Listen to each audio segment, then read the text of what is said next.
Hoje a gente vai conversar sobre crianças que não falam, tá? Ah, meu filho ele tem 2 anos, tem 2 anos e pouco, e ele não fala. Será que ele é autista? Muito provavelmente você já pensou nessa possibilidade, né? Ou algum médico também pode ser que já tenha levantado essa hipótese, e você gostaria de entender mais sobre, né? Afinal de contas, todo atraso de fala é autismo, né? Então, o que é que vocês precisam saber no primeiro momento, né? O autismo não é uma doença, tá? Isso é muito importante, né? Porque, infelizmente, tem pessoas que não têm acesso à informação, né? E elas acabam reproduzindo um conhecimento, muitas vezes, que não é o verdadeiro, ou até coisas que são ultrapassadas, como o mito da mãe geladeira, que é falta de afeto da mãe, coisas e tal. Teorias que já foram refutadas. Então, o autismo não é uma doença, tá? Por isso que a gente não fala em uma cura, não existe uma cura, porque não é uma doença. É uma forma diferente do cérebro funcionar, né? Eu gosto muito de recomendar esse livro aqui, O Cérebro Autista, principalmente para iniciantes. Ele foi escrito por uma autista adulta, a Temple, sou fã da Temple. Então, esse livro é muito legal para você entender o funcionamento, os tipos de pensamento, visual, por padrão, enfim. Então, é muito importante você entender como é o funcionamento desse cérebro, que não é melhor nem pior, tem um funcionamento diferente, e por conta desse funcionamento que não segue um padrão, né, por isso que a gente chama que é um desenvolvimento atípico, por ele não seguir um padrão, existem alguns déficits aí, que são os critérios diagnósticos do autismo, né? Então, algumas áreas, digamos assim, do cérebro do autista apresentam alguns déficits, como principalmente a parte do cérebro responsável pela comunicação, pela socialização, né? Então, não é que o autista ele não queira interagir, não é que ele seja indiferente, que ele seja mal educado, arrogante, deixa eu ver todas as coisas que as pessoas acabam chamando os autistas, né? Principalmente os autistas adultos sem diagnóstico. Já falei mal educado, já falei arrogante, grosso, antipático e tantas outras coisas, quando na verdade o cérebro dele funciona de uma forma diferente, tá? Então, a gente precisa entender isso, né? Entender como é que essa pessoa percebe o mundo, principalmente sensorialmente falando, como é que ele compreende o mundo, como é que ele se comunica, que pode ser por meio da fala ou por meio da comunicação alternativa, enfim, a gente precisa ter tudo isso em mente. É difícil, porque nós, seres humanos, eu digo nós porque eu me incluo também, a gente está muito acostumado a buscar um padrão, né? A querer encaixar tudo dentro de um padrão estético de corpo perfeito, um padrão de moda, que todo mundo tem que vestir a mesma roupa, que todo mundo tem que fazer as mesmas coisas, um padrão de vida, que todo mundo tem que estudar, fazer faculdade, passar no concurso, casar e ter filhos. Então, toda vez que a gente encontra uma pessoa que foge desse padrão, dessa regra que a sociedade criou, como se fosse uma regra geral, que todo mundo tem que seguir aquela regra, é visto como estranho, é visto como esquisito, é visto como alguém a ser excluído, né? Quando, na verdade, é só uma pessoa que, pensando no autista, né, tem um funcionamento cerebral diferente e, consequentemente, vai se comportar, se comunicar, interagir de uma forma diferente também, tá? Eu tentei explicar aqui de uma forma bem simples, tá? Porque, para mim, o autismo não é um bicho de sete cabeças. A gente sabe que existem muitas dificuldades, que existem níveis de suporte diferentes. Então, eu não gosto de falar assim de grau, leve, moderado, severo, porque eu acho que isso dá muita brecha para algumas pessoas acharem que autista leve é menos autista. O meu marido não é menos autista que ninguém. Ele é autista, isso é fato, apenas o nível de suporte dele que é diferente. Então, cada autista tem um nível de suporte diferente nas atividades do dia a dia, tanto de comunicação, na parte da comunicação, como na independência, autonomia. Então, eu prefiro o conceito mesmo de níveis, que é utilizado no DSM, né, de níveis de suporte. Então, justamente para não dar brecha para isso, né, de achar que autista nível 3 é mais autista do que o autista leve. Na verdade, são níveis diferentes, e além do autismo, eu até falei um pouco sobre isso na aula de ontem, existem outras condições que elas costumam vir juntas, então é importante a gente investigar o que alguns médicos chamam de comorbidades. Eu também tirei essa palavra do meu vocabulário, porque lá vai o caminhão. Porque comorbidade está relacionado à doença, né? Então, como autismo é doença, então eu prefiro substituir por diagnósticos secundários ou condições coexistentes. Então, é importante a gente investigar o TDAH, investigar, por exemplo, uma deficiência intelectual, uma apraxia de fala, transtorno de processamento sensorial, distúrbios do sono e tantas outras condições que podem vir juntos e que atrapalham bastante a qualidade de vida da pessoa autista. tá? Então, até recomendo que vocês depois dêem uma olhadinha, depois, né, agora não, depois passar a aula, obviamente, vocês dêem uma olhadinha lá no post que eu fiz hoje lá no Instagram sobre medicação, né, as dúvidas que vocês podem tirar durante a consulta e para que a medicação é passada em alguns casos, né, que nem todo autista precisa da medicação. Então, de forma aqui breve, explicando o que é o autismo, eu digo que não é um bicho de cabeça, bicho de sete cabeças, porque como eu trabalho só com isso, estudo somente isso, então eu busco explicar de uma forma mais fácil e acessível possível, porque, infelizmente, tem muita gente, né, antiética e irresponsável que ficam propagando informações assim na internet que deixam os pais desesperados, angustiados e achando que é o fim, que a criança nunca vai andar, desculpa, que a criança nunca vai se comunicar, nunca vai fazer isso, nunca vai fazer aquilo, e é muito complicado, né, porque muitos pais falam isso para mim, que quando colocam autismo na internet vem muita coisa assim, que eles choram e sofrem bastante, sabe? Então a ideia aqui não é romantizar o autismo, que eu sei que existem dificuldades, mas é só para vocês entenderem que, tentando tirar um pouco essa visão estereotipada, essa é uma forma diferente de perceber e de estar no mundo, certo? Então, todo atraso de fala é autismo? Pode ser ou não, pode ser e também não, ao mesmo tempo, porque a gente precisa investigar, né, o porquê desse atraso. O que acontece bastante, falando assim pela minha experiência, é que os pais, eles só percebem o atraso na fala, certo? E por eles não terem um conhecimento de autismo tão aprofundado, principalmente se eles não forem da área da saúde, e até muitos, às vezes, acabam, mesmo sendo da área da saúde, não trabalham com autismo. Então, é um terapeuta ocupacional, um psicólogo que trabalha com idosos, que não trabalha com desenvolvimento infantil, viu essa parte na faculdade por alto, então não tem esse domínio. Então, pode acontecer também de passar aí despercebido, né?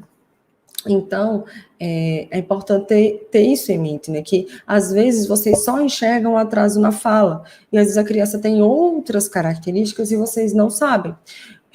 Quando eu falo isso, não é para induzir, para dizer, seu filho é autista, sua filha é autista. Não, eu não estou aqui para diagnosticar ninguém, não é o meu papel. O meu papel aqui é conscientizar as pessoas sobre autismo, né, levar informação séria, de qualidade, e também para que vocês entendam que são várias características que, às vezes, talvez você não perceba, pode ser seu primeiro filho, você não tem contato, não tem ou não teve contato com outras crianças, você não sabe o que é esperado em cada faixa etária, principalmente na parte da aquisição da linguagem.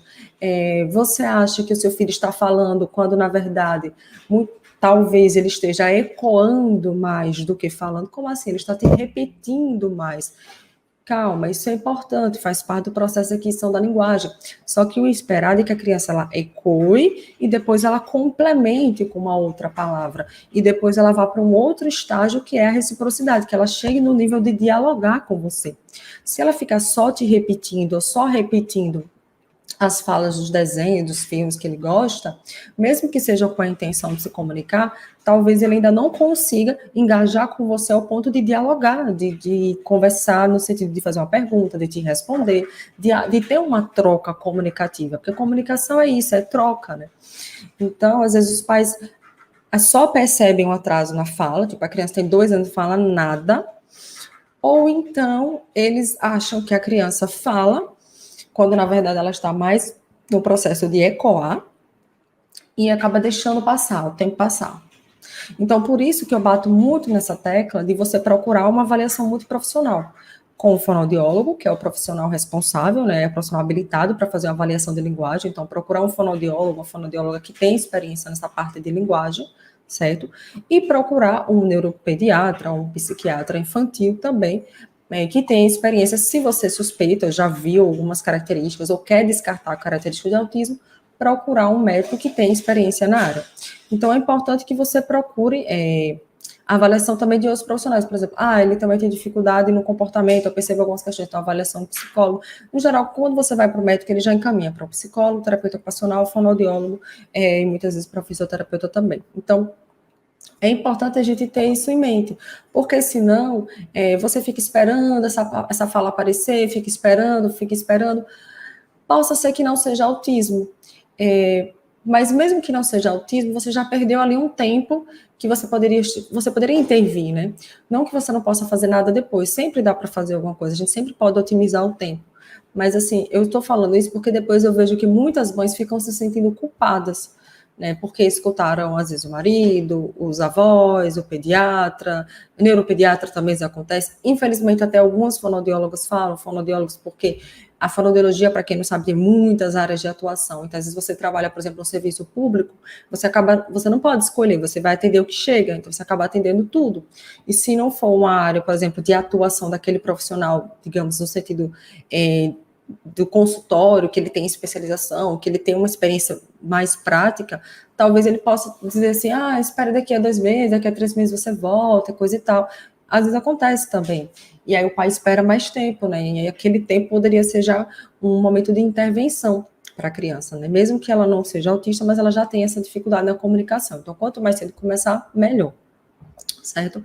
Então, a gente tem 2 critérios diagnósticos, né, para o autismo. Eu vou focar mais na parte de comunicação social, não vou entrar tanto na parte de comportamentos restritos, interesses repetitivos, porque não é o foco da aula de hoje. Mas, assim, eu vou falar um pouco sobre cada um deles, certo? Então, a gente tem o déficit na comunicação social. Antigamente, eles separavam a parte de comunicação, socialização, então eles resolveram quem, né, o DSM, eles resolveram juntar na última edição, né, DSM-5, eles juntaram e ficou déficit na comunicação social.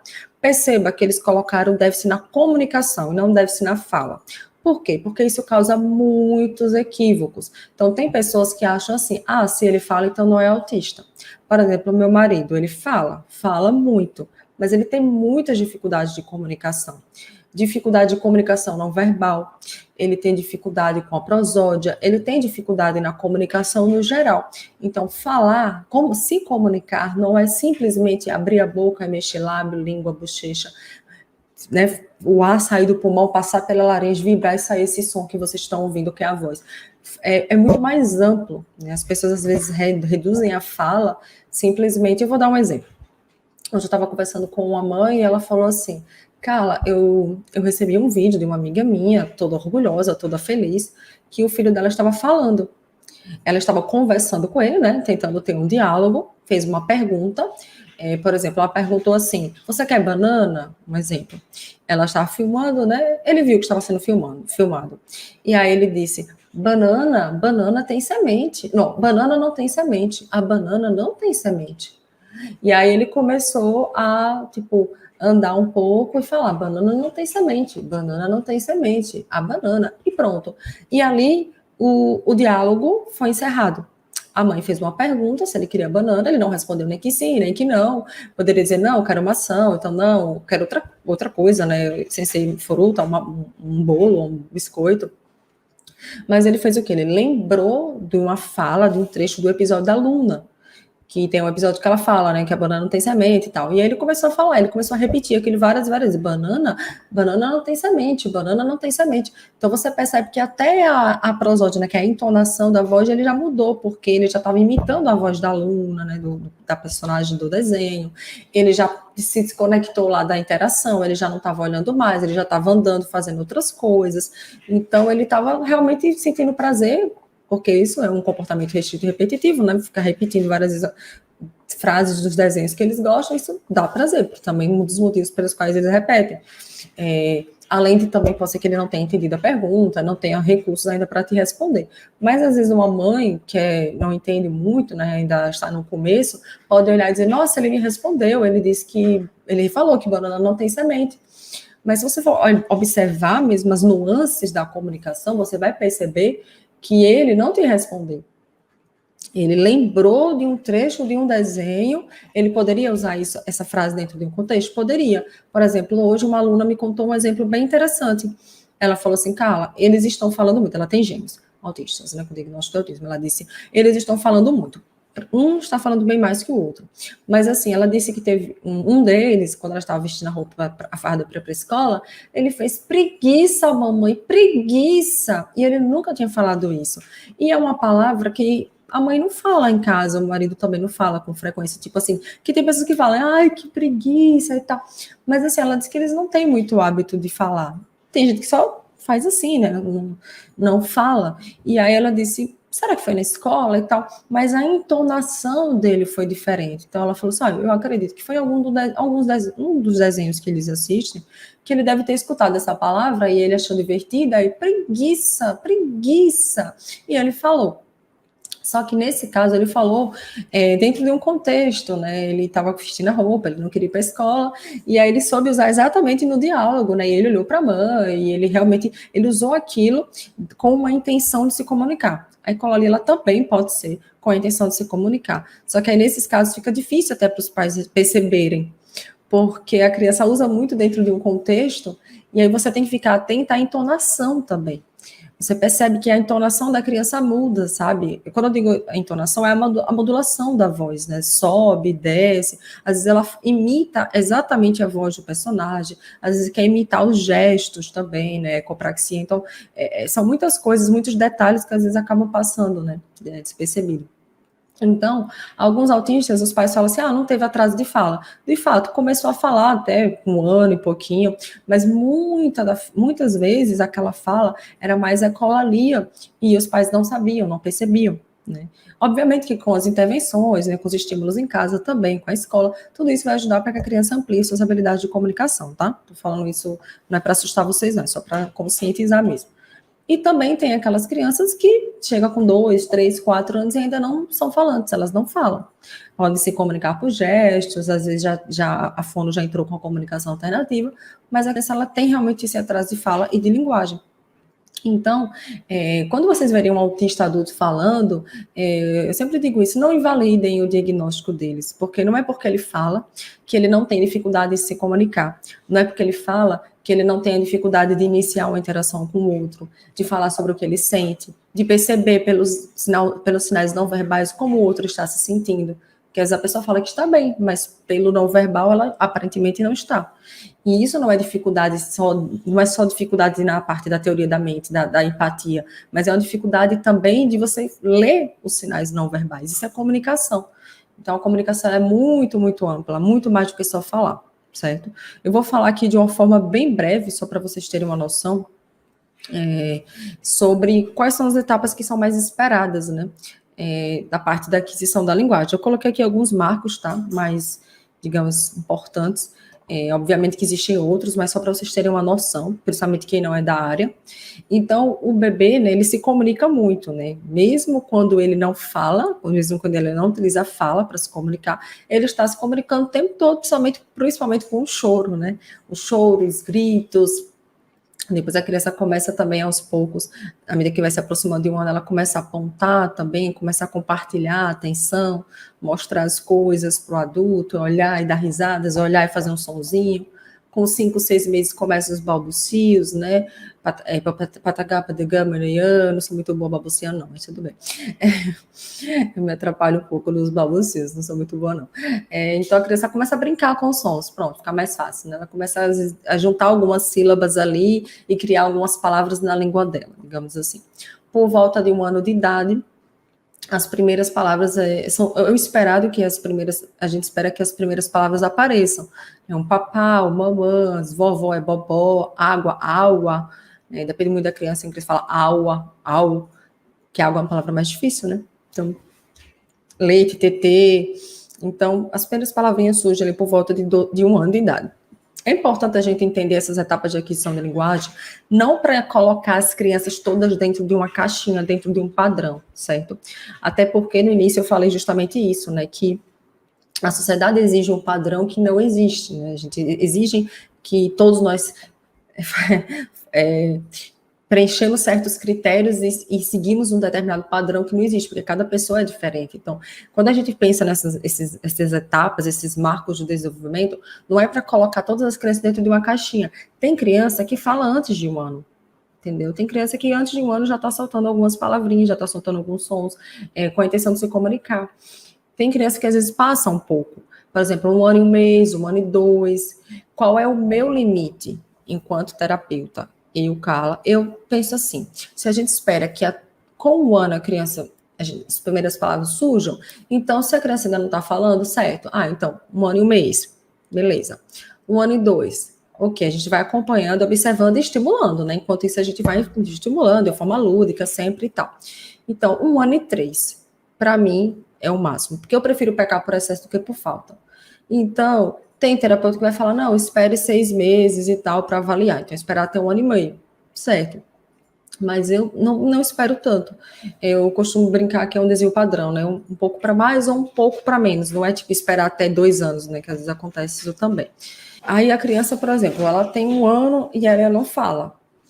E aí você precisa observar também que, além dessa fala não ter aparecido ainda, será que ele está apontando?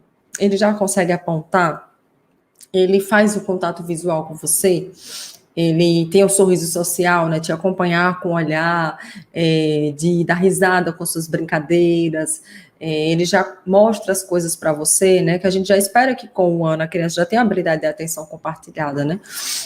1 ano, na verdade parece que 9 meses, né? Mas começa, ela vai desenvolvendo, então a gente já espera que a criança 1 ano ela aponta, às vezes ela pode não falar o nome do passarinho, mas ela pode apontar e falar piu-piu e olhar de volta para o adulto, né? Então a atenção compartilhada é uma habilidade muito importante que muitos pais não sabem e que deve-se nessa habilidade, né, juntamente com outras também, né, pode levar a uma identificação precoce de autismo, certo?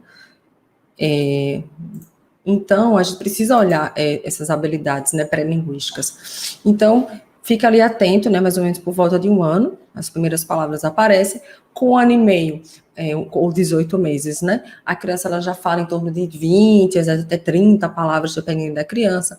Tem criança que com 1 ano e meio já consegue juntar 2 palavrinhas, uma frase simples, por exemplo, dá, bola, exemplo, dá, ou então quer água, então ela pode juntar o dá, o quer, alguns verbos mais fáceis, né, que são mais falados com mais frequência, principalmente pelos pais, então ela pode juntar em algumas frases simples, certo? E depois que ela, à medida que ela vai se aproximando dos 2 anos, principalmente o período entre 2 e 3 anos, a criança ela tem um boom, né, um crescimento absurdo de vocabulário. Então a criança ela fala muitas palavras, de 200 a 300 palavras, forma frases de 2, às vezes até 3 palavrinhas também. E aí você pode pensar, nossa, tudo isso, meu filho tem 2 anos e não fala nada, 200 entre 2 e 3 anos, entre 200 e 300 é muita palavra. Mas pense comigo, desde que eu tô aqui falando, eu já falei quantas palavras, né? A gente acha que pode parecer muito, mas para uma criança que está em desenvolvimento, vocês vão perceber, assim, quando a gente vai observando essas etapas de aquisição, quando a criança ela não apresenta um desenvolvimento atípico de linguagem, quando ela apresenta todas as habilidades pré-linguísticas, quando ela começa a falar mais ou menos naquele tempo ali, próximo de 1 ano, e ela começa a adquirir vocabulário, vocês percebem o quanto que isso cresce absurdamente, principalmente se ela estiver no meio, né, pensando numa criança que tem um desenvolvimento típico, tá? Uma criança que ela é muito estimulada, que nem aquela fofíssima da Alice, né, que eu acompanho, a mãe dela é brasileira, eles moram em Londres, ela ficou famosa por falar palavras difíceis, né, no Instagram, e a mãe disse assim, que é tudo muito natural, eles conversam muito com ela, tudo eles explicam para ela o que vão fazer, para onde eles vão, o que eles vão comer, se vai tomar banho, eles falam tudo, ela não tem acesso a eletrônicos ainda, eu acredito que ela já tem quase 2 aninhos de idade. Eu vi uma entrevista da mãe na BBC, ela disse que ela não tem acesso ainda a TV, celular, todas essas coisas, e que eles conversam muito com ela, explica tudo para ela, fala o nome de tudo, então ela é uma criança curiosa e eles incentivam isso, sabe? Então, realmente, ela é uma criança que até para a idade dela, ela está um pouco não, muito avançada, né? Que ela já fala frases bem completas. Então, é importante a gente ter essa noção, essa base, né, do que a gente espera, e também entender a importância dessas habilidades pré-linguísticas, porque se a gente pensar no iceberg, né, a gente tem a ponta do iceberg, aquilo que é mais visível, por exemplo, o comportamento, a fala, mas o que está submerso, pensando agora no quesito comunicação. A gente precisa de comunicação não verbal, então a gente utiliza o contato visual para se comunicar, as expressões faciais, né, a gente está ali conversando com a pessoa, a gente pode sorrir, pode fazer uma cara feia e tal, os gestos, né, chamar, o apontar, né, o tchau, então a comunicação não verbal também é importantíssima, o compartilhar, como eu falei, por exemplo, viu um avião, aponta para o avião e olha para o adulto e fala, avião, se a criança já conseguir falar para avião, então aponta e fala, dá um sorriso, então faz um som do avião, Então, eu tô falando, mas ela fez essa triangulação, ela olhou o produto, olhou para o objeto, apontou, voltou ao produto. Crianças autistas têm muita dificuldade com essa habilidade de atenção compartilhada. É algo que eles aprendem com as intervenções, né? Mas muitos apresentam dificuldade nessa habilidade importantíssima da atenção compartilhada. A imitação também, muitos têm dificuldade na imitação. Então, as crianças, às vezes, você vai e canta uma música, por exemplo, você bate a palma, a criança não bate. Ela precisa que você dê o suporte físico total para ela em muitas coisas. Tipo, você pede as coisas para ela, ela não faz, né? Você acha que ela não compreende. Então, a dificuldade de seguir instruções, né? De pedido simples, né? Principalmente. Então, ela precisa sempre que você dê o suporte físico, que é o recomendado no início, né? Mas a gente espera que depois a gente vai retirando esse suporte. Então, tudo isso são alguns sinais que às vezes os pais não percebem, né? Acham que é somente a questão da ausência da fala, mas não entendem todas essas habilidades pré-linguísticas que estão submersas ali no iceberg, tá? E também tem a questão da dificuldade de interagir, que eu vejo que é uma outra coisa que acontece bastante. Eu, enquanto terapeuta, já cometi alguns erros, principalmente no início, quando eu comecei a trabalhar com autismo há 6 anos atrás, que às vezes a gente tem aquela ideia de que porque a criança está no meio das outras crianças, ela está interagindo, né? E às vezes a gente defende muito essa ideia, né? Não, ela está interagindo, porque ela está lá no meio. Autista não faz isso, autista não gosta de abraço, né? Aquelas visões mais estereotipadas, né? Autista não gosta de abraço, não gosta de gente, prefere ficar no mundinho dele, isolado. Tudo isso que eu estou falando é entre aspas, tá, gente? Porque não é assim, não, que as coisas acontecem. Tem crianças autistas que têm uma dificuldade maior e ficam mais no canto por não conseguir entrar na brincadeira ou por ser excluída mesmo. Só que tem crianças que, mesmo sem estar brincando, elas estão ali no meio, correndo para um lado para o outro, às vezes estão andando em círculo e tal. Então, no início, até eu cometi alguns erros, faz parte, a gente aprende, né, com os nossos erros, está aqui para aprender, errar e aprender. Então, é importante a gente observar a criança em outros contextos, né, quando eu digo contextos, em outros ambientes com outras pessoas. Porque se a criança está só em casa e ela for uma criança assim, que como eu falei, né, as pessoas acham que autista não gosta de abraço e beijo, mas tem autista que gosta.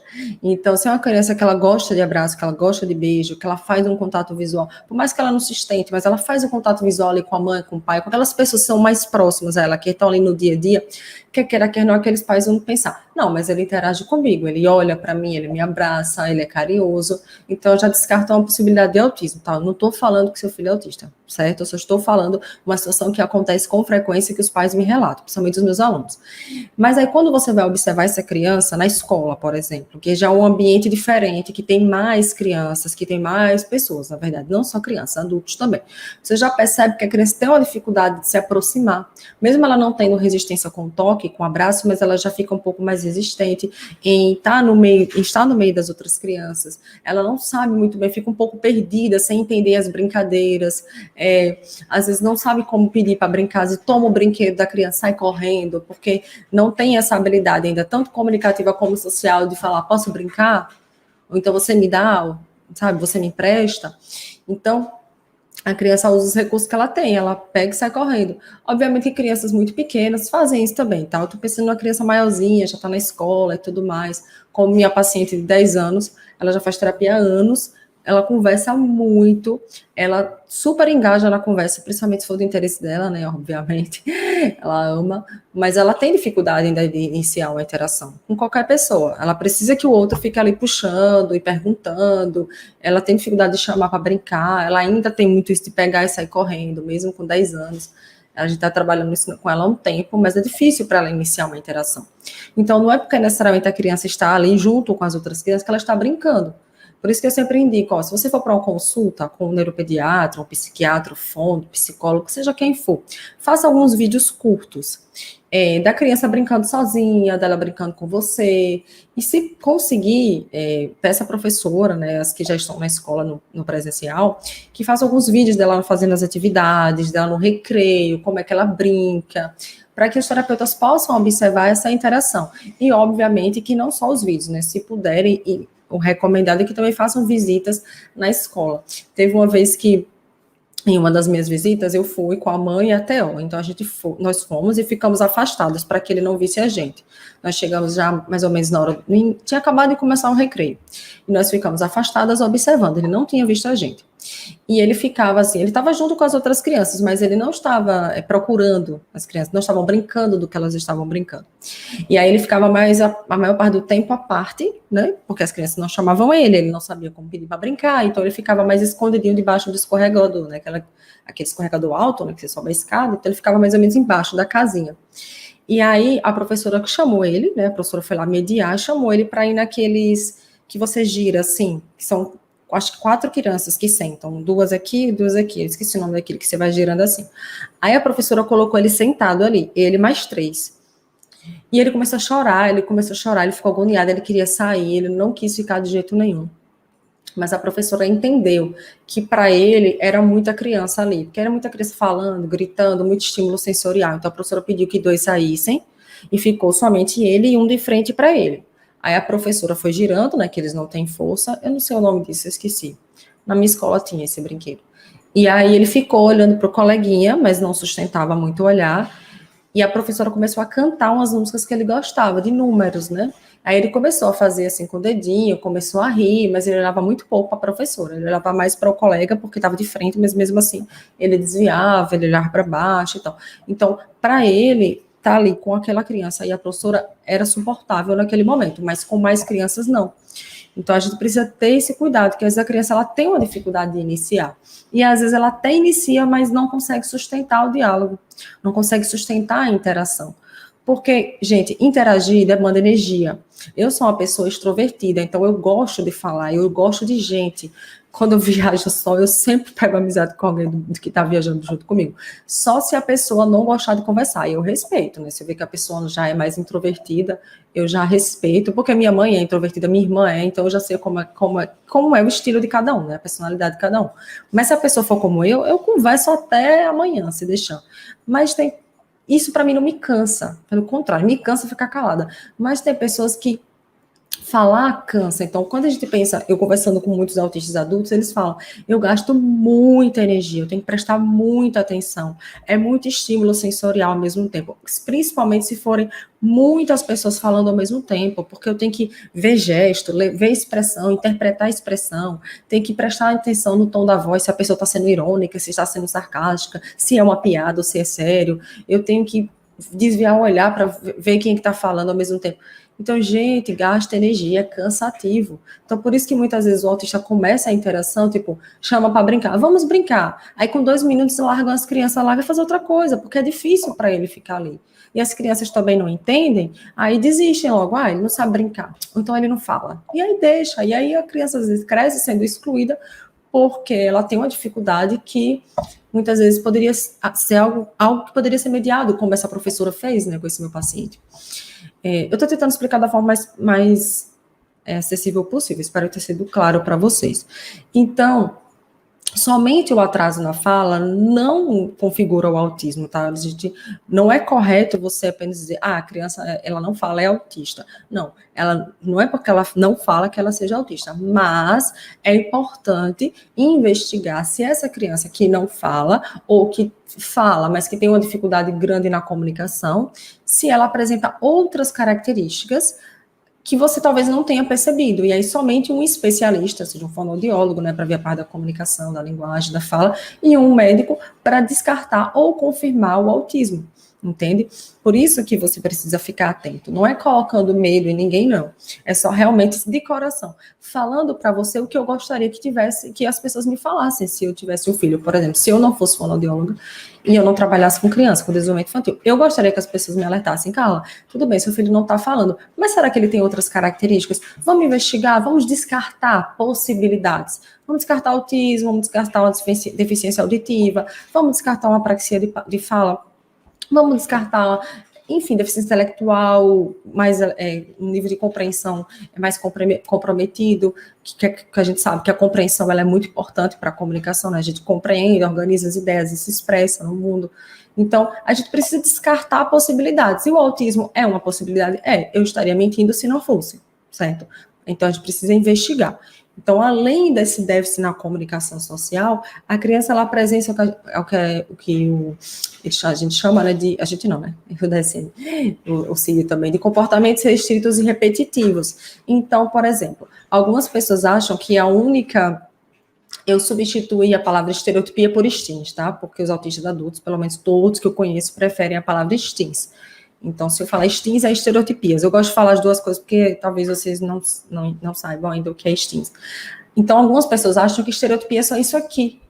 É só o flap, né? Balançar a mão, ou então balançar tronco, andar em torno do próprio eixo várias e várias vezes, mas não, existem vários tipos de STINs, né? Assim, assim, assim, assim, assim, assim, nesse caso a criança está se machucando, né? A gente tem que realmente redirecionar, porque ela pode se machucar, ou assim, deixa eu ver mais, andar para um lado e para o outro várias e várias vezes, andar em círculos várias e várias vezes. Por que eu digo várias e várias vezes? Porque você pode dizer, mas criança faz isso. Porque realmente, eu, quando era criança, eu gostava de girar. Só que chegava um ponto que eu parava, porque eu percebia que eu estava tonta e eu parava. Mas, pensando numa criança autista que tem esse comportamento restrito e repetitivo, e isso causa uma sensação de prazer, né? Ele se regula quando faz isso. Eu nem vou entrar aqui no mérito de dizer que ele fica tonto ou não, porque eu nunca perguntei a um autista adulto que gira muito em torno do próprio eixo se a percepção dele de tontura é diferente da minha. E eu fico tonto e paro logo. Eu já tive paciente que, se eu deixasse, ele ficava a sessão todinha. A sessão toda. A sessão durava 1 hora, se eu deixasse, ele ficava 1 hora todinha. Por que eu digo se eu deixasse? Porque eu deixava ele à vontade, eu não bloqueava, mas chegava um momento que ele ia em direção à parede. Então, ele chegou até uma vez bater a cabeça. Então, eu deixava ele, depois eu ia pegando os brinquedos, ia mostrando outras coisas, eu cantava uma música e eu ia brincando sozinha. E ele ia se aproximando aos poucos. E ficava ali, depois ele saía, fazia uma outra estereotipia, né, outro estilo, depois voltava. Mas assim, quando eu vi que aquilo poderia causar um prejuízo físico para ele, aí eu intervia. Caso contrário, não, certo? Então, a criança, ela apresenta outras estereotipias e aí os pais não percebem. Por exemplo, cria rituais na hora do brincar. Então, quer brincar sempre com os mesmos brinquedos, sempre com as mesmas coisas. Às vezes não entende ainda muito a função do objeto. Então, ela começa a enfileirar, ela começa a separar por cor, separar por tamanho, começa a fixar muito em um detalhe. Por exemplo, ela fixa muito na rodinha do carrinho e fica ali girando aquela rodinha várias e várias vezes. Ou então ela se deita e fica fazendo assim para ver as rodinhas também se movimentando. Então, tudo isso entra nessa parte, né, de algum problema? Algum problema entra na parte de comportamentos restritos e repetitivos, entende? Porque o nome já diz, né? Não é porque não é uma vez só, a gente tem que prestar atenção na frequência, na intensidade, na duração do comportamento, né? Por isso que o nome é repetitivo, ela repete várias e várias vezes. E é restrito porque a criança, ela ainda está muito restrita, né? Os interesses ainda são restritos, ela brinca sempre daquela forma, porque é a forma que ela ainda consegue, que ela dá conta e que ela sabe brincar naquele momento. Não estou entrando aqui no mérito de dizer que está errado ou que está certo, né? Até porque durante a semana do autismo eu vou falar muito sobre isso, né? Como a gente se conectar com a criança, observar como ela brinca, como ela explora os brinquedos para entrar na brincadeira dela e depois expandir, ao invés de chegar já dizendo, tá errado, né? Assim que brinca. Também existe a questão do hiperfoco, né? Algumas crianças têm mais de um hiperfoco, tá? Ontem na live eu tive muito cuidado de falar isso, né? Sobre os interesses, mas talvez possa ser que não tenha ficado claro, né? Nesse sentido, porque eu gosto de falar sempre no plural, né? Porque não necessariamente a criança tem um único hiperfoco, ela pode ter vários hiperfocos, né? Pode ser que tenha aquela que ela gosta mais, né? Mas geralmente tem mais de um interesse, alguns mudam com mais frequência, outros não, fica mais tempo. Eu tenho uma paciente que ela tem hiperfoco em dinossauros, ela é adulta, já, né, eu atendo ela online, ela tem hiperfoco desde a infância, ela já tem 28 anos e esse hiperfoco, ele sempre ficou ali, né? Ela gosta muito mesmo de dinossauros. Então, tem essa questão mesmo do hiperfoco. Então, aquela criança que só quer brincar com aquele mesmo brinquedo, só quer assistir aquele mesmo desenho, só quer fazer sempre as mesmas coisas. Então, você vê que tipo, quer ouvir as mesmas músicas sobre aquilo, e até pensando em um autista que já se comunica por meio da fala, ou até por meio da escrita, comunicação alternativa, talvez aquele hiperfoco seja o único tópico da conversa, né? Quando você muda o tópico da conversa, a pessoa já fica um pouco assim desconcertada, já perde um pouco o interesse porque a motivação dela saiu, né, da conversa, não tem aquela motivação, né? Você está falando sobre outra coisa que não interessa tanto ela. É que nem quando o meu marido está falando das eu descobri que tecnologia é um hiperfoco de Wesley. Então, quando ele começa a falar de tecnologia, eu vejo que ele fica feliz, que ele fica empolgado, que ele olha para mim, que ele tem brilho no olho, só que eu não entendo nada, assim, embora eu trabalhe com isso, mas é porque a gente trabalha junto, né? Então, eu me esforço muito para entender. Não é que eu não gosto, é que eu não entendo, às vezes, alguns termos, algumas coisas. Eu acho muito complicado. Ele fica dizendo que eu fico brigando com o computador. Mas, assim, tem coisas que eu falo para ele, assim, que eu tô super empolgada, com brilho no olho, conversando tudo, e eu vejo que ele se esforça muito para prestar atenção, que ele se esforça muito para não me interromper, para não mudar de assunto e para não voltar para o assunto do interesse dele. Para dizer, deixa eu terminar aqui, só um pouquinho, só um instantinho. Ele faz assim, deixa eu só fechar, deixa eu só fechar. Estão me entendendo? Ele faz assim, deixa eu só fechado. Aí volta para o assunto do interesse dele. Então, existem alguns comportamentos restritos e repetitivos, né? Que às vezes a pessoa não percebe, às vezes na brincadeira, uma coisa, uma sutileza, né? Aí você pode falar assim, mas o meu filho não fica brincando com a roda do carrinho e tal, mas às vezes a criança pode ficar ali várias e várias horas ali, por exemplo, fazendo a mesma coisa, abrindo e fechando, abrindo e fechando, abrindo e fechando, tirando e botando uma coisa de um lugar para outro, tirando e botando, tirando e botando. Você vê que se deixar ficar ali horas e horas e horas e horas. Então, a gente precisa também ter esse olhar, né, de um olhar mais cuidadoso e procurar uma ajuda profissional para ver se esses comportamentos se encaixam na parte dos comportamentos restritos e repetitivos. Eu não vou entrar tão mais a fundo nisso aqui por causa do tempo e porque o foco é mais na questão da fala. Mas tem outras questões também, como a inflexibilidade cognitiva, a seletividade alimentar e tantas outras coisas, que também entra a parte sensorial também, né?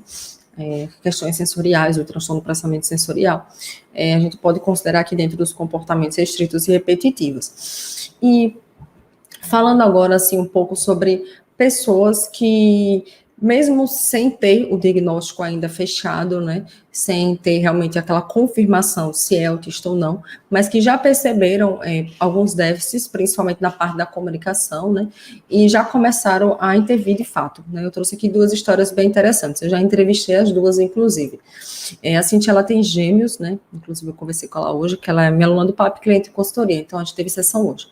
E no caso dos gêmeos, ela percebeu, né, principalmente a questão do atraso da fala, né, da linguagem, ela percebeu desde o ano passado, ela já vinha percebendo que eles não estavam, né, acompanhando as etapas, né, dos marcos, né, do desenvolvimento, e ela ficou atenta a isso, levou para o médico e tal, mas não fechou de primeira, mas o médico, assim, falou assim, não vou fechar agora, né, mas eu vou encaminhar para as terapias, para que você comece a intervenção, só que veio aquela questão também, né, teve a pandemia ano passado, foi bem complicado para conseguir, demorou um pouco, enfim, mas ela, independentemente de laudo, né, se já estava confirmado ou não, ela só foi ter a confirmação bem depois, foi recente no caso, ela já começou a fazer as terapias, que, à medida que ela foi conseguindo, né, por conta da pandemia, e a questão do plano de saúde também, então ela foi fazendo e também começou a estimular os meninos em casa,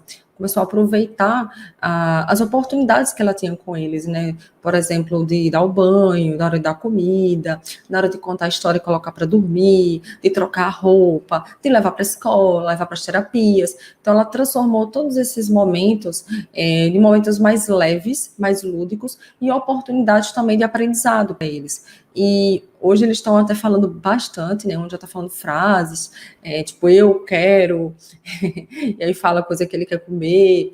Então, um já está falando frases já bem cada vez mais completas, o outro também fala frases, só que no geral ele fala mais a palavra, por exemplo, cavalo, porque ele quer o cavalo, né, de brinquedo, então ele fala uma coisa que ele quer comer, ele fala só a palavra, né, às vezes ele coloca um quero na frente, né, mas assim, ela não esperou ter essa confirmação, né, autismo, não é autismo, ela já percebeu os atrasos e ela já começou a intervir no que era preciso, né? Um outro caso foi uma aluna minha, que ela também foi prejudicada por causa da pandemia, né? Ela precisou ficar um tempo, ela foi para casa da tia, ficar um tempo lá em outro estado, então o marido estava trabalhando, não recordo se ele estava trabalhando fora da cidade, não sei, eu sei que ela foi passar um tempo com o filho na casa da tia, enquanto não retornava para casa, e aí teve essa questão da pandemia toda, e ela percebeu que ele estava com atraso na fala, né, na parte da comunicação, e ela levou para um fono, lá na cidade, né, da tia, e aí o fono, ele ficou assim. Primeiro ele disse que era autismo, de cara, aí a mãe meio que se assustou, aí acho que ele percebeu, aí ele já meio que mudou a conversa e tal. Mas assim, não é nosso papel, né? A gente é terapeuta, a gente não dá diagnóstico, né? A gente não deve fazer isso, não é o nosso papel. Mas se a gente percebe algumas características, né, além da questão da comunicação, da fala, a gente deve encaminhar para um médico, né? E assim ele fez um encaminhamento para o neuropediatra e tal. E ela foi para essa primeira consulta, só que ela não gostou da consulta, porque a médica não explicou as coisas para ela, não tirou as dúvidas, na verdade, mal escutou o que ela tinha a dizer, né? Infelizmente, isso acontece com muita frequência. Então, ela voltou da consulta muito desmotivada, assim, sabe? Não deu muita credibilidade para a médica, né? E olha que ela era até bem recomendada, né? Diz que tinha experiência na área de autismo e tal. E aí ela ficou satisfeita, porque a médica não fechou o diagnóstico, mas o que ela ficou insatisfeita não foi nem tanto ela não ter fechado, porque ela pensou assim, tudo bem, deve ter sido porque foi a primeira consulta, mas foi porque ela não fez o encaminhamento, sabe? Ela não fez encaminhamento para ninguém, ela só disse, continue no fono, né, que era um fonoaudiólogo, continue no fono, você não precisa voltar para mim mais não, porque já descartou logo, sabe? E aí a mãe ficou assim, porque além da questão da comunicação, ela já estava percebendo outras coisas também, sabe, do comportamento e tal. Aí ela pensou, poxa, não deu nenhum encaminhamento para psicólogo, terapeuta ocupacional e tal, para me ajudar na parte sensorial e tudo. E aí ela ficou sem saber o que fazer. Voltou, e foi quando ela decidiu, até lembro que ela até perguntou lá na época a gente tinha um grupo do Telegram, né, dos alunos, agora a gente está na comunidade do Face, e aí ela botou lá no Telegram, perguntou a nossa opinião, né, a minha e das outras mães. Aí a maioria falou, assim, até eu falei, procura uma segunda opinião, peça indicação de outros pais, de pessoas da sua cidade, até o próprio fonoaudiólogo, pesquise, né, peça informações e vá para um médico que tenha mais experiência, né, que você tire suas dúvidas e que você saia mais segura, mais confiante da consulta. E assim ela fez, ela procurou uma outra opinião e por tudo que a gente também já tinha orientado para ela, né, ela fez alguns vídeos e tal, um relatório dela, levou o relatório do fono e tal, a neuro brincou com ele, e aí ela fechou o diagnóstico dele de autismo. Ele tinha alguns comportamentos restritos e repetitivos muito sutis que ela não havia percebido, sabe? E algumas coisas ela até tinha percebido, mas como foi o primeiro filho, aquela coisa não é coisa de criança, então ela não percebia que tinha uma frequência, uma intensidade, uma duração muito maior, sabe? E aí a médica fechou, mas depois de um tempo ela voltou para a cidade dela e começou as terapias lá na cidade dela. Mas assim, a primeira coisa que ela percebeu foi, assim como Cíntia, essa parte do atraso da fala, e também, e o que me deixou ela meio com o pé atrás, sabe, que ela ficou assim, acho que não é autismo, era porque no início ela não percebia a presença dos comportamentos restritos e repetitivos, sabe, ela não percebia, e depois ela começou a observar, depois da terapia com fone, depois da consulta com a médica também, a médica explicou também, né, e ela começou a observar que realmente ele tinha, e ela que não tinha percebido, certo? E aí você pode pensar assim, mas Carla, eu acho que não precisa levar o meu filho lá no médico, porque eu acho que ele não é autista, acho que ele só tem um atraso na fala. Porque como eu falei, né, porque ele interage comigo, porque ele olha nos olhos, ele não tem esses comportamentos aí restritos e repetitivos que você falou, ou seja, os instintos. Mas assim, mesmo que você não observe todas essas características, é importante que você passe por uma avaliação, que a criança passe por uma avaliação multiprofissional. Porque, como eu falei, eu sou repetitiva, mas é que eu gosto que vocês fixem as coisas, né? Existem características que muitas vezes vocês não percebem, porque vocês não são da área, simples assim. Não é porque você é mais ou menos inteligente do que ninguém, não. É que nem eu não sei nada de direito, nada, nada, nada, nada. Essa minha aluna e cliente de consultoria, ela é advogada. E ela é muito chique, ela tem livro publicado, viu? Ela me falou hoje, eu vou procurar no Google, ela me falou que tem livro publicado, eu disse, ai que chique. Eu não entendo nada de direito, ela começa a falar as coisas lá do advogado que ela colocou na justiça, o plano dos meninos, e eu não entendo bolhufas, eu sei o básico do básico do básico. Então, e a mesma coisa ela, às vezes eu começo a falar as coisas da minha área que ela não sabe, ela não entende, e eu explico para ela de um jeito mais fácil, mais acessível, e é uma troca, a gente está ali trocando. Ela é minha cliente, mas eu também aprendo com ela, não é só eu que ensino. Então, Então, ela me ensina sobre a área dela, eu ensino sobre a minha área, e assim é a vida. Ninguém é melhor que ninguém. Apenas temos conhecimentos, experiências de vida, leituras de vida também diferentes. Leituras de vida e leituras acadêmicas também, enfim, de cursos e tal. Então, às vezes você não percebe, por isso a importância de passar por uma avaliação. E se você não sentiu segurança, ou se você não sentiu confiança, se o médico, se o terapeuta também não respondeu as suas dúvidas, de falou aquelas coisas, mas é assim mesmo, espera até 3 anos, espera até 2 anos, cada criança tem seu tempo, é porque você não estimula, você já começa a culpar a mãe, né? Já não basta as culpas que a mãe carrega, ainda joga mais uma, né? Não é porque você não estimula, é porque fica só na televisão, é porque não sei o quê. Enfim, se tiver um pai aqui me assistindo, pelo amor de Deus, não fale essas coisas não, porque quando um pai fala assim, a culpa é porque a mãe deixou de mais na televisão, eu fico, sim, você é casado com a mãe, né, você é o pai da criança, tá ali junto com ela, aí quer dizer que toda a responsabilidade pela educação da criança, né, e dos estímulos é da mãe, né, porque quando fala isso é porque você tá jogando a culpa numa pessoa, que é a mãe, e o pai não estava vendo, né? Aí depois, lá na frente, que tipo, descobriu que isso seria um problema, né? Porque não está estimulando e a criança está atrasada na fala, aí vai procurar um culpado, que vai ser quem? A mãe, né? E aí eu fico muito chateada quando os profissionais reforçam isso. Quando, na verdade, é você acolher mesmo, dizer, olha, tudo bem, você não é da área, você não sabia, talvez você achou que não precisava, que ele ia aprender naturalmente, mas a gente sabe que se a criança ela realmente for autista, ela precisa de uma quantidade muito maior de estímulos, de repetições, para poder fixar os aprendizados, né, e as habilidades também.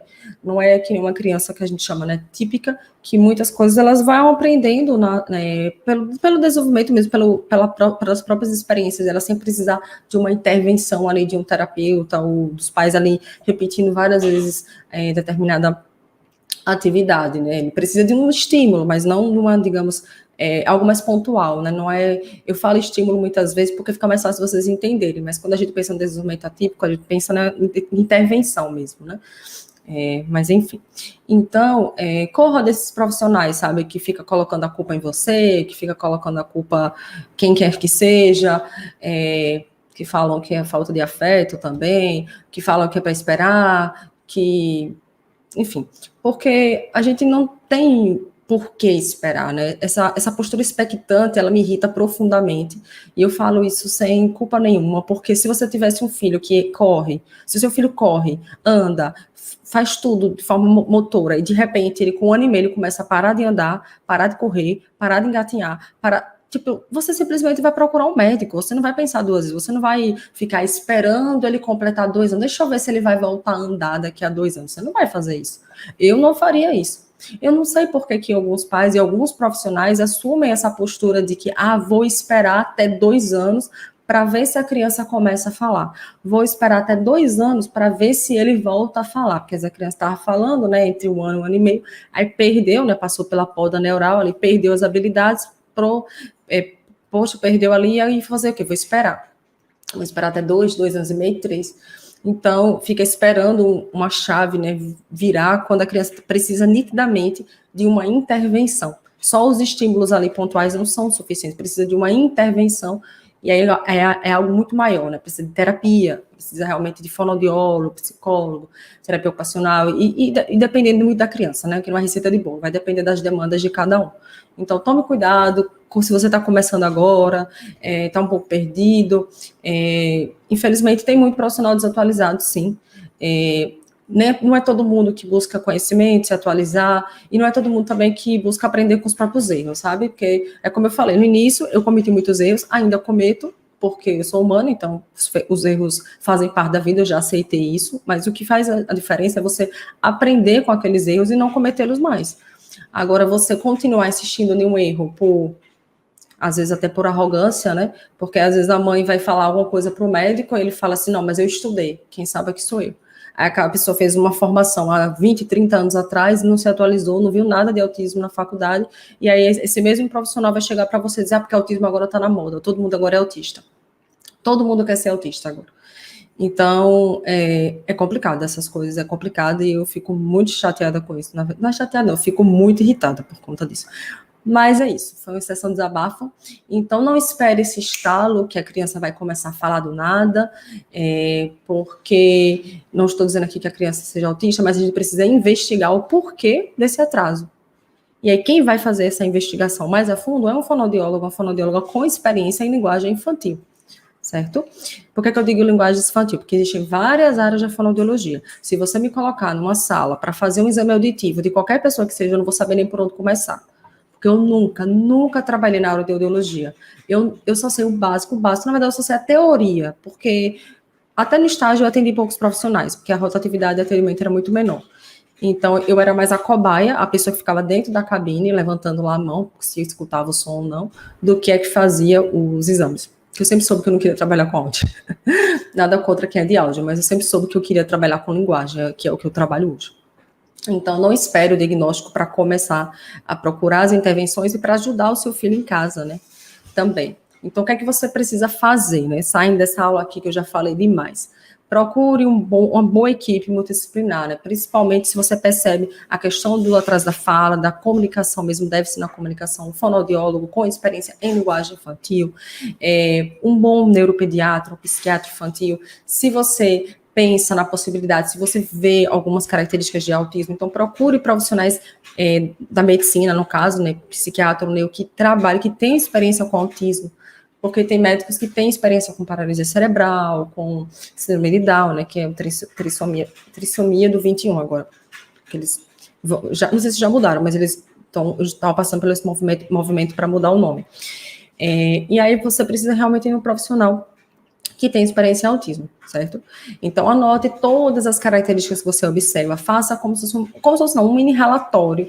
Se você não é muito boa de escrever ou não gosta, você escreve tópicos de coisas para você não esquecer, como, por exemplo, a questão do sono, como é o sono dele, como é a alimentação, se é muito seletivo ou não, como é o brincar, como é a comunicação dele em casa, se ele já fala algumas palavras, se já aponta, ou se ele só puxa, você leva até o objeto e pronto, e não fala nada, nem aponta.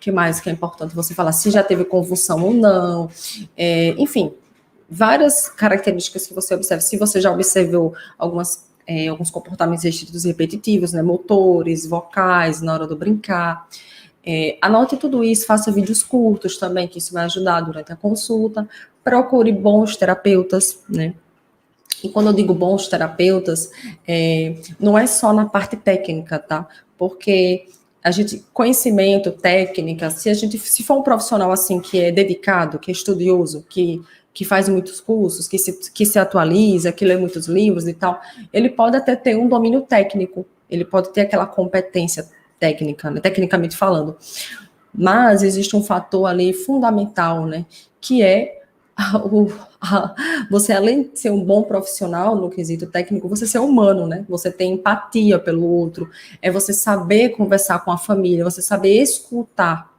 né? E não fazer como muitos profissionais que, infelizmente, cortam a mãe, que às vezes fala que a mãe está procurando coisa onde não tem, só falta chamar a mãe de louca, tá procurando problema no filho, pelo em ovo, e nem escuta a mãe, às vezes nem quer ver vídeo, nem relatório de terapeuta nenhum, nem quer saber de nada, nem caminha para nada, enfim.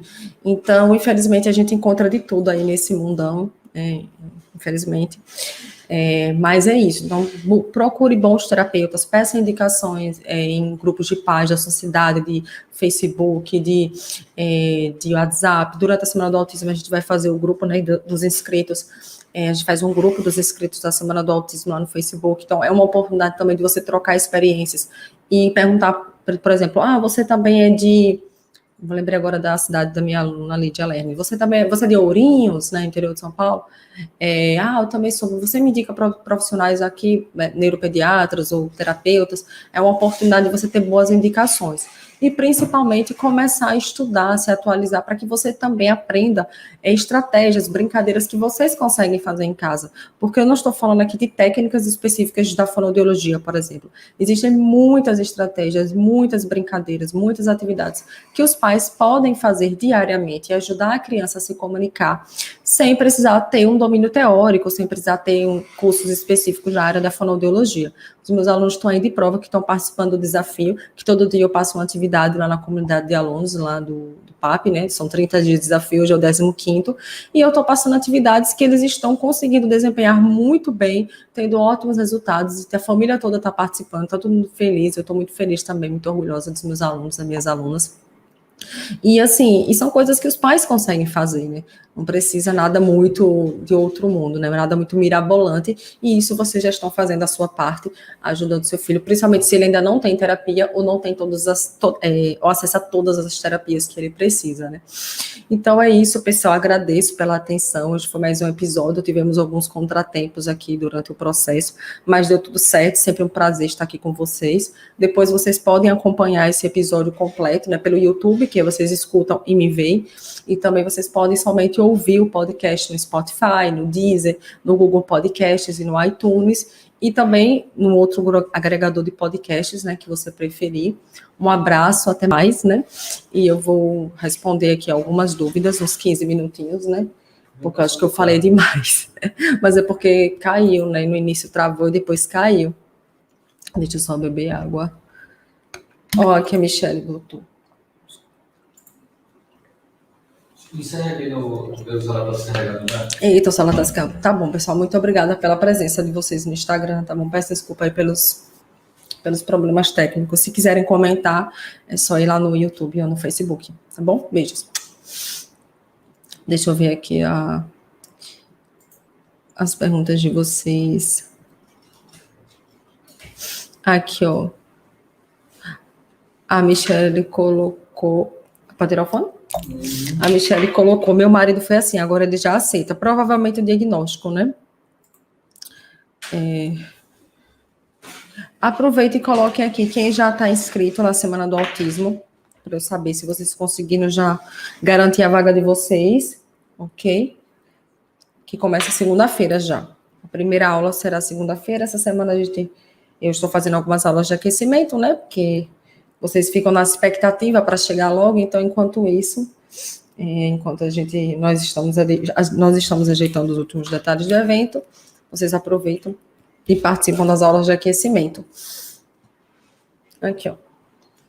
O meu filho é autista, tem 2 anos e 11 meses. A terapeuta falou que dependendo do desenvolvimento dele, o quadro dele pode reverter. Então, eu não sei como é o seu nome, tá? Secret.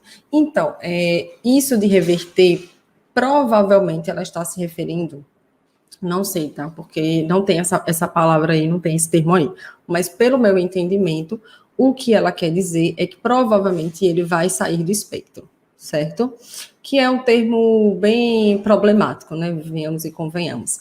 Porque, assim, se você pensa no espectro enquanto uma régua, certo? Que é o leve, moderado e severo, as pessoas que enxergam o espectro como uma régua, então elas entendem assim, realmente, isso eu concordo, o nível ele não é fixo, certo? O autista ele vai crescendo, as dificuldades elas vão mudando, eles vão aprendendo habilidades ao longo da vida, então aquelas áreas da vida, digamos, que eles precisavam de mais suporte na infância, talvez eles não precisem de tanto suporte assim na idade adulta, né? Dependendo enfim, depende da criança, da terapia, das terapias e tudo mais. Mas o que eu estou querendo dizer é que ela, quando chegar em uma fase na adolescência, por exemplo, as demandas são outras, né?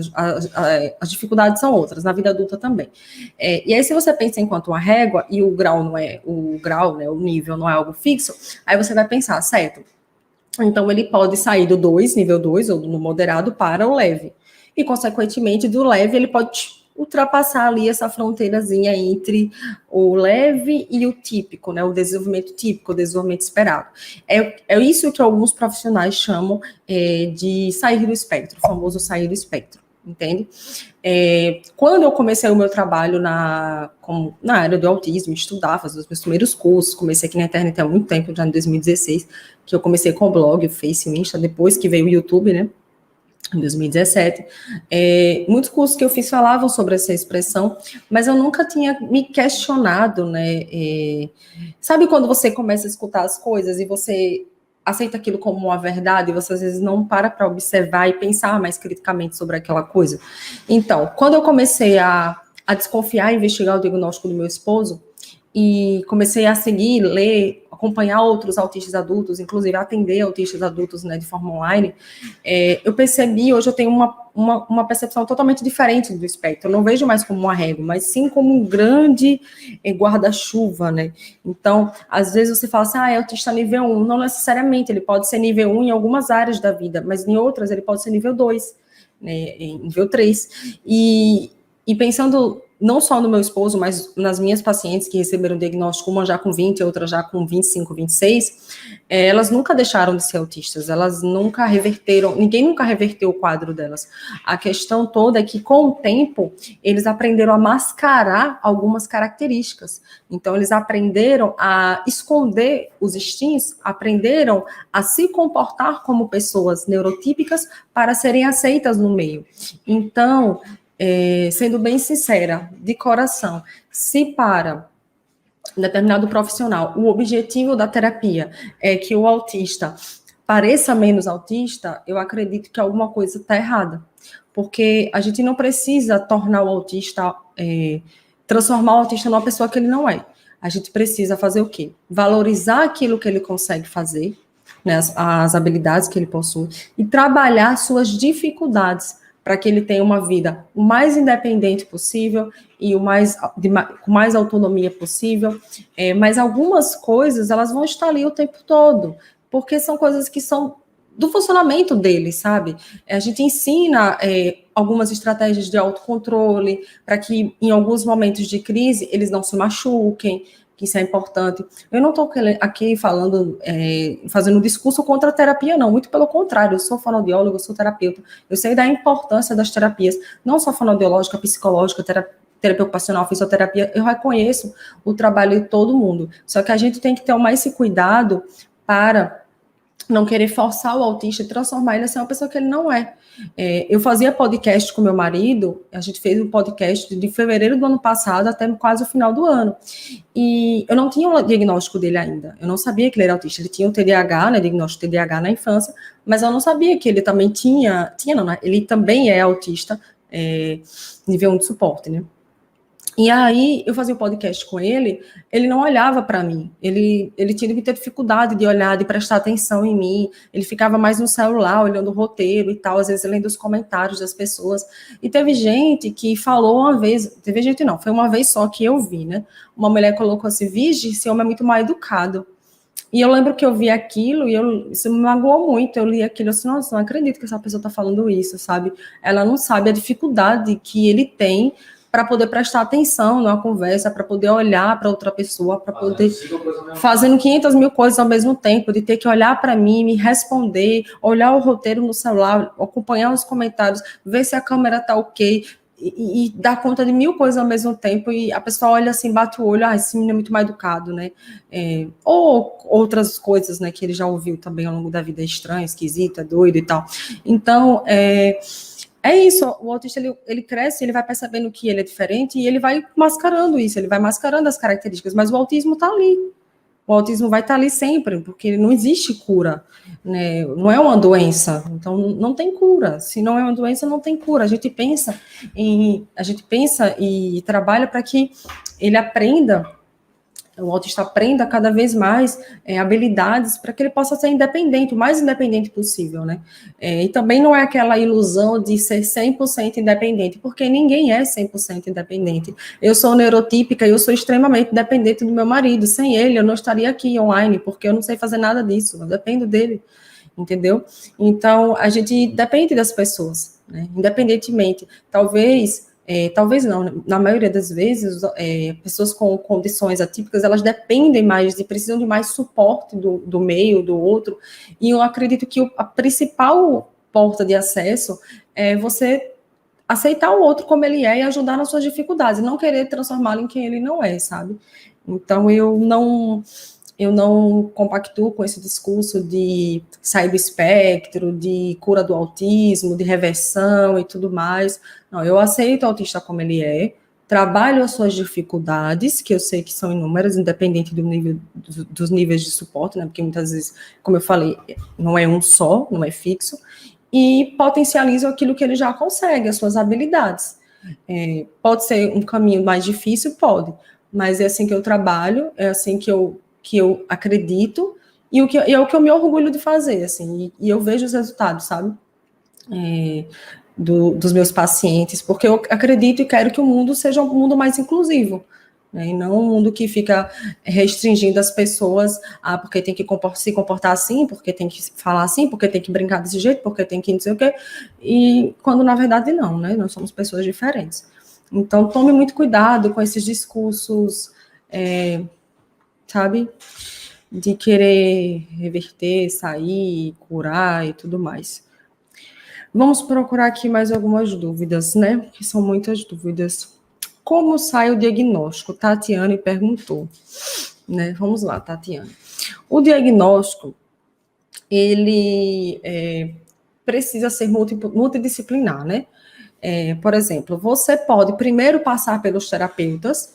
Por exemplo, você percebe que o seu filho, ele tem um déficit na comunicação, tem alguns comportamentos restritos repetitivos, tem algumas questões sensoriais, e aí você, por conta própria, consegue um encaminhamento. Às vezes você pede um encaminhamento ao pediatra, e aí você marca as terapias, às vezes particulares, às vezes até consegue pelo plano e tal, mas sem um laudo especificamente. Aí você faz uma avaliação, e talvez, se você já percebeu, então você pode já pegar esses relatórios da avaliação e já marcar a consulta. Se você não percebe nenhuma característica além do atraso da fala, o que pode acontecer é dos terapeutas concluírem a avaliação e perceberam, mas a gente, além dessa queixa que você me trouxe, nós percebemos outras características. Eu preciso que você passe por uma avaliação com um neuropediatra ou com um psiquiatra.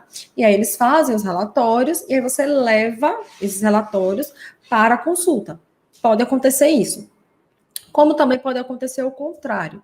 Você marca de cara a consulta com o médico, certo?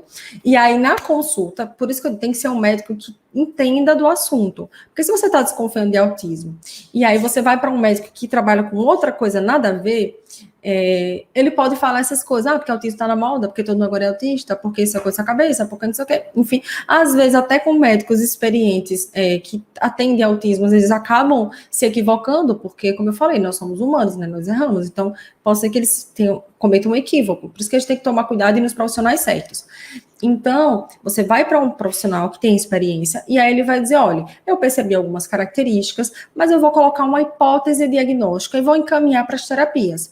Daqui a uns 2, 3 meses, você volta com os relatórios dos médicos, mas eu quero que você já comece a intervenção, independentemente se eu vou fechar o diagnóstico hoje ou não.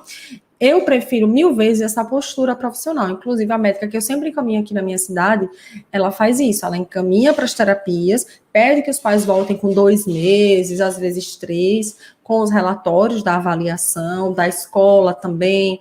Pede que os pais façam alguns vídeos curtos para ela ver durante a consulta. Ela senta no chão, brinca com a criança. Então, é realmente uma avaliação mais completa. Porque o que acontece? Às vezes, o médico passa um exame, por exemplo, mas aí não explica para que é aquele exame, não explica que o autismo não é detectado por exames, que é uma observação realmente de clínica comportamental, e aí os pais fazem os exames, por exemplo, eletroencefalograma, ressonância, tal, bera, e aí dá tudo ok, não dá nenhuma alteração nos exames, e aí o médico fala que seu filho é autista, aí você vai pensar, como assim ele é autista se o exame não deu nada? Por isso a importância do médico explicar, né, que não é por exame, né? Não é o que vai ser observado, né, por exame. É realmente uma avaliação comportamental e os exames são para descartar outras possibilidades, né, outras condições, né? E por isso que eles passam, né? Os exames são importantes por isso. O diagnóstico, ele é um pouco mais complicado, um pouco não, ele é muito complicado, a questão do acesso para pessoas de baixa renda. Porque se você tem condições financeiras, você pode pagar para uma consulta, que aqui na minha cidade, como eu moro em Sergipe, o custo de vida aqui não é tão alto, então a consulta mais cara da neuropediatra que custa R$500. Mas eu sei que em cidades como São Paulo, tem médicos que cobram 700, 1.000, 1.200, 1.500. Quanto mais conhecido o médico, mais experiência e tudo mais, maior é o valor da sua hora. Então, acaba cobrando muito mais caro, então só quem tem condições mesmo financeiras de arcar. Por plano de saúde, às vezes dá o azar de você não ir para um médico que tenha tanta experiência, porque você não pode escolher, vai ser aquele pronto. A não ser que você vá particular, pegue como é que chama? o recibo e tente um reembolso no imposto de renda, ou ver se consegue até no próprio plano de saúde depois conseguir esse dinheiro de volta. Quem não tem tantas condições financeiras fica dependendo do SUS. Então, depende também muito do local, né, da UBS, se tem muitos neuropediatras disponíveis, como é a questão da marcação, quanto tempo demora e tudo isso. Então, eu percebo que dependendo da questão financeira, isso acaba atrapalhando muito também. Porque, por exemplo, os pais que falam para mim assim, os que têm mais acesso ao diagnóstico, né, os meus clientes, principalmente de consultoria, são os que têm mais condições financeiras, porque acabam pagando médicos renomados, médicos caros, né, principalmente em São Paulo. Os que dependem de plano de saúde, tem que muitas vezes botar na justiça, tem que fazer aquela correr atrás dos direitos, né, que não é favor, é direito, de fazer aquele rebuliço todo para poder conseguir que o plano cubra, né, o tratamento, e quem depende do SUS, infelizmente, muitos ficam muito tempo sem acesso ao diagnóstico, porque demora a consulta, não tem tantos profissionais, e aí o que acontece? Às vezes vai para um profissional que também não tem experiência, escuta absurdos, não fecha o diagnóstico, às vezes nem encaminha para as terapias, ou quando encaminha, também é difícil de conseguir pelo serviço público. Olha, é uma luta, viu? É difícil, não é fácil não, sabe? Não são todos que têm acesso ao diagnóstico. O meu marido só conseguiu o diagnóstico porque ele fez uma consulta particular. Sinceramente, aqui na minha cidade só tem 2 médicas que eu confio para dar diagnóstico em autistas adultos. Uma é a dele, a psiquiatra dele, e a outra é a minha psiquiatra, né? Eu não sou autista, eu faço tratamento para depressão e transtorno de ansiedade generalizada, então eu não quis que fosse a mesma psiquiatra para não influenciar, porque a minha psiquiatra conhecia ele. Mas é que o pessoal está falando, aqui eu paguei R$500, foi aí que ela pediu uns 10 exames. Entendi. A Ivonete botou, eu pago R$300, já acho caro. Então, aqui eu encaminho, aqui na minha cidade, é R$300 também. Mas isso depende muito da cidade, sabe? Porque o que eu sempre oriento é assim, para alguns pais que não têm tantas condições. Por exemplo, essa médica que eu sempre encaminho aqui, ela cobra 300 no consultório dela aqui, no bairro mais caro, né? Aqui de Aracaju. Mas ela sempre atendeu, sempre não, durante muito tempo ela atendeu numa clínica aqui, que tem preços populares. É uma rua que a gente chama aqui, em um bairro aqui específico, que tem clínicas com preços mais acessíveis. Então, lá ela cobrava metade do valor. Ela cobrava 150. Tinha algumas desvantagens, como, por exemplo, não era por horário marcado, era por ordem de chegada. E, às vezes, você chegava cedo, mas já tinha gente lá esperando, e a criança ficava esperando muito tempo pela consulta. Peço desculpa, porque a minha rinite atacou. E aí fica muito tempo esperando pela consulta, e a criança fica irritada, né, ficar tanto tempo esperando. E aí com essa questão da pandemia também, é muito complicado, ficar muita gente esperando na recepção, ela também se acidentou, então ela deu um tempo, ela não está mais atendendo nessa clínica. Ela só está online e parece que 1 dia e meio presencial na outra clínica que ela cobra 300. Mas às vezes pode ser que o médico trabalhe, né, em clínicas populares, às vezes até atenda pelo SUS, ou se você conseguir, se você tiver uma boa rede de apoio com familiares e amigos, conseguir fazer uma vaquinha, ou até mesmo fazer uma vaquinha que não seja com os familiares e amigos, fazer uma vaquinha mesmo virtual, para poder arcar com os custos da consulta e tudo mais. Aqui o pessoal falando 650, 200 e pouco, é isso mesmo. Depende muito e aí, por isso que é importante, né? Até mesmo você pensa assim, eu vou pagar, o médico vai ser bom. Não se engane, não. Às vezes você pode pagar particular e se decepcionar. Por isso que pesquise antes. Mesmo assim, não vá nessa de achar que... Porque às vezes a gente tem muito isso, né, de achar que porque do SUS é ruim, porque particular é bom. Mas não necessariamente, não é regra. Pode acontecer que você encontre um profissional do SUS que seja muito bom, muito comprometido, que faça um ótimo atendimento. Eu conheço médicos excelentes que atendem aqui no serviço público, aqui no CEMAR, no Centro de Especialidade de Aracaju, e que ele atende no consultório dele particular, que se você olhar as avaliações dele da doctoralha, todo mundo, ele é meu gastro, todo mundo elogia ele, que o atendimento que ele faz no consultório particular é o mesmo que ele faz pelo SUS. Então, a médicos e médicos, né? Então a gente tem que tomar esse cuidado também de pesquisar antes para não se arrepender e perder dinheiro. Então, eu agradeço a presença de todos vocês. Boa noite. Amanhã eu volto, vai ser mais cedo 30 minutos, vai ser às 20 horas da manhã. Viu? Beijos e obrigada a todos. Tchau, tchau.